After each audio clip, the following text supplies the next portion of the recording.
मैं बड़ी बेटी थी, हसास थी, आने वाले हालात की संगीनी का अपनी पोशीदा आंख से नजारा कर सकती थी। यूं कहना चाहिए कि कुछ लोगों में ऐसी खुदादाद सलाहियत होती है कि वो कब्ल अजीम नोश्ता दीवार पढ़ लेते हैं। अब्बू बीमार रहने लगे थे और मैं जल्द तालीम मुकम्मल करके उनका सहारा बनना चाहती थी, ताकि बुरा वक्त आने से कब्ल घर के हालात संभल जाएं। उन्होंने मुझे एतमाद दिया था। उन्हीं के कहने पर मैंने यूनिवर्सिटी में दाखिला ले लिया, वरना हमारे माली हालात ऐसे ना थे कि मैं यूनिवर्सिटी में दाखिला लेती। यूनिवर्सिटी हमारे घर से काफी दूर थी। मेरी जिंदगी के ये साल बहुत कीमती थे। हर हाल तालीम मुकम्मल करना चाहती थी। 15 दिन की छुट्टियां हो गईं, तो मैंने सोचा लाइब्रेरी से कोई किताब इशू करवा लूं ताकि छुट्टियों में पढ़ सकूं।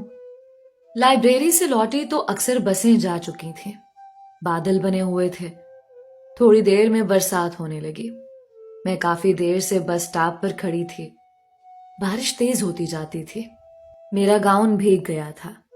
देर तक जब कोई बस ना आई तो मैं इधर उधर देखने लगी, जैसे कोई मुसीबत ज़दा मदद के लिए पुकारता है। अचानक एक नौजवान की नजर मुझ भीगती हुई बेबस लड़की पर पड़ी, जो अपनी गाड़ी में बैठ रहा था। वो मेरी तरफ आया और कहने लगा, मोहतरमा, बारिश तेज होने वाली है, मूसलाधार बरसेगी और फिर कोई सवारी नहीं मिलेगी। आ जाए, मैं आपको छोड़ दूं। मैंने गौर से देखा। शक्ल जानी पहचानी लगी। यूनिवर्सिटी का तालिब इल्म था, मगर किसी दूसरे डिपार्टमेंट का था। मुझे सोचते देखकर बोला, एजाज मेरा नाम है, आपके साथ वाले डिपार्टमेंट में हूं, डरिए मत, आ जाएं। हमारा दौर ऐसा ना था कि लड़कियां बिला खौफ लिफ्ट ले लेती, मगर अब मजबूरी थी। उसने गाड़ी का दरवाजा खोला और मैं उसके बराबर वाली नशिस्त पर बैठ गई। अपने हुलिये पर नजर डाली। बाल भीगे हुए और गाउन से पानी बह रहा था। जूते कीचड़ आलूद थे और मैं शराबूर थी। रास्ते में एजाज ने मुझसे गुफ्तगू की। उसकी बातों का जवाब मैं हूं हां से देती रही, क्योंकि उसकी गाड़ी में बैठकर एहसान मंदी के बोझ तले खुद को दबा हुआ महसूस कर रही थी। वो तालीम और यूनिवर्सिटी से मुतालिक बातें करता रहा, मगर मैं तमाम वक्त ऐसी चुप रही जैसे सांप सूख गया हो। घर आ गया तो जान में जान आ गई। गाड़ी से बाहर पांव रखा तो वाकई छाजों में बरस रहा था। मैं अगर आज उसकी पेशकश कबूल ना करती तो इस सैलाब बला में बह जाती। घर के सामने उसने मुझे उतारा। सिद्के दिल से उसकी मेहरबानी का शुक्रिया अदा किया, मगर झूठे मुंह भी अपने घर के अंदर आने को नहीं कहा। खौफजदा थी कि मुझको उसके साथ देखकर घर वाले नहीं तो पड़ोसी अफसाना तराश लेते। उस दिन के बाद वो अक्सर अपने शोबे के साथ वाले डिपार्टमेंट में नजर आ जाता। मुझे देखकर दूर से सलाम करता। मैं सलाम का जवाब देने की बजाय सर झुका लेती। वो निहायत जोशीला और जिंदा दिल नौजवान था। यूनिवर्सिटी के तमाम फंक्शंस में हिस्सा लेता था। बहसो मुबाहिसा की तकरीब होती या मुशायरा या ड्रामों का सिलसिला, कोई मौका हाथ से ना जाने देता। बहुत जल्द उसका शुमार नुमायां और मशहूर तालिब इल्मों में होने लगा।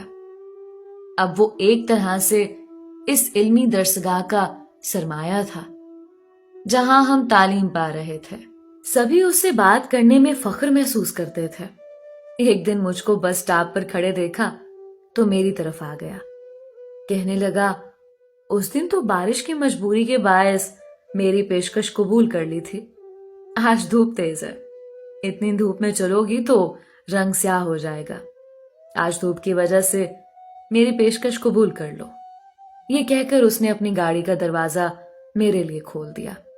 इत्तेफाक ये कि उस रोज बाहर किसी हंगामी सूरत हाल के बायस बसें बंद हो गई थीं और मैं इस अमर से ला इल्म थी। सो आज भी मजबूरी थी। मैं फिर भी अपनी जगह जमी हुई थी। अगर उस दिन तुमको सही सलामत घर पहुंचा दिया था तो आज भी पहुंचा दूंगा। اب مزید وقت ضائع نہ کرو، باہر اچانک گڑبڑ ہو گئی ہے، ہنگامی صورتحال کے تحت بسیں نہیں چل رہی۔ یہ سن کر میرے ہوش اڑ گئے۔ ان دنوں موبائل فون تھے نہیں کہ پل پل کی خبر ہاتھوں میں آ جاتی۔ کچھ پریشان ہو کر اس کی جانب دیکھا کہ جیسے میری آنکھیں پوچھ رہی ہوں، سچ کہہ رہے ہو؟ بہت گرمی تھی، مئی کا آخری ہفتہ تھا۔ واقعی دھوپ میں اتنی تیزی تھی کہ تمازت سے میرا چہرہ جلا جا رہا تھا۔ 2-4 لمحے سوچنے کے بعد میرے قدم مجھے اس کی گاڑی کی طرف لے جانے لگے۔ پہلی ملاقات کی طرح یہ ملاقات اجنبیت بھری نہیں تھی۔ مجھے لگا ہم میں دوستی کا رشتہ قائم ہو گیا ہے، ایسی دوستی جو خالصتاً خلوص نیت پر مبنی تھی۔ آخری پرچے کے روز وہ مجھے حال سے باہر ملا۔ شبرا، کیا تم مجھ سے شادی کرو گی؟ مجھے لگا جیسے اس نے میرے دل کا نشانہ لے کر فائر کر دیا ہو۔ تبھی بے اختیار میرے منہ سے نکلا، ہرگز نہیں، کیونکہ شادی میری زندگی کا مشن نہیں ہے۔ تمہاری زندگی کا مشن کیا ہے وہ میں بعد میں بتاؤں گی، میں نے جواب دیا تھا، کیونکہ مجھے معلوم تھا کہ تعلیم مکمل کرنے کے بعد مجھے ملازمت کرنی ہے۔ ابو خاصے بیمار تھے، ان کا کاروبار ٹھپ ہو چکا تھا۔ تھوڑی سی جمع پونجی جو بینک میں تھی اس پر ہم لوگوں کا گزارا تھا۔ مستقبل میں مجھ کو اپنے والد کا ہاتھ بٹانا تھا۔ میں نے ایسے کوئی خواب نہیں دیکھے تھے جو اس عمر میں لڑکیاں دیکھتی ہیں۔ میرے جواب نے اعجاز کو اداس کر دیا، مگر نا امید نہیں ہوا۔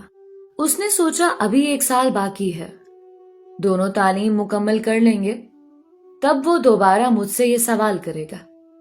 دوسرا سال بھی پلک جھپکتے گزر گیا اور ہماری جان پہچان اخلاقی حدود میں چلتی رہی۔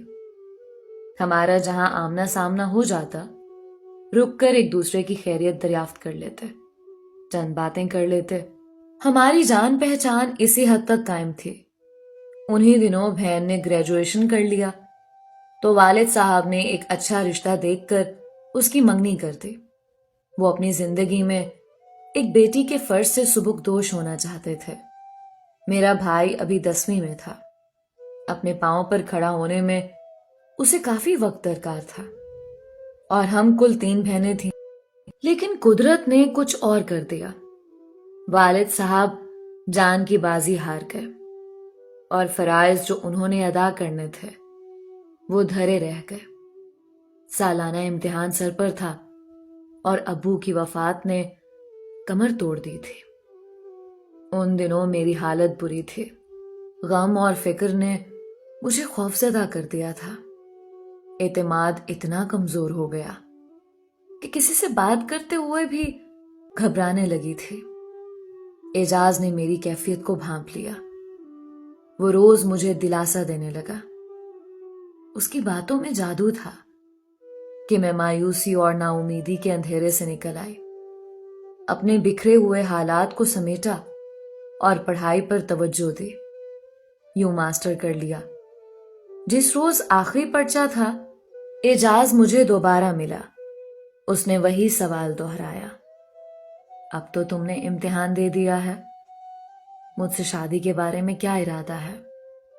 مجھے آگاہ کر دو تاکہ امی کو تمہارے گھر بھیجوں۔ ابھی نہیں بھیجنا، ابو کی وفات کو تھوڑے دن ہوئے ہیں، امی اس صدمے سے نہیں نکلی، ذرا وقت گزرنے دو، میں خود بتا دوں گی۔ میں نے بہانہ تراش لیا کیونکہ اس سوال کا جواب میں ابھی نہیں دینا چاہتی تھی۔ وجہ موجود تھی، میں نے بہن کی شادی کرنا تھی اور چھوٹے بھائی کو پڑھانا تھا۔ فی الحال میں ان کی خوشیوں کے لیے تگ و دو کر رہی تھی، اپنی خوشیوں کی طرف سفر نہیں کر سکتی تھی اور وقت کا کچھ اندازہ نہ تھا۔ یہ ایک لامتناہی انتظار تھا۔ اب میں بھی کبھی کبھی اعجاز سے فون پر بات کر لیتے، بس یہاں تک ہمارا رابطہ تھا۔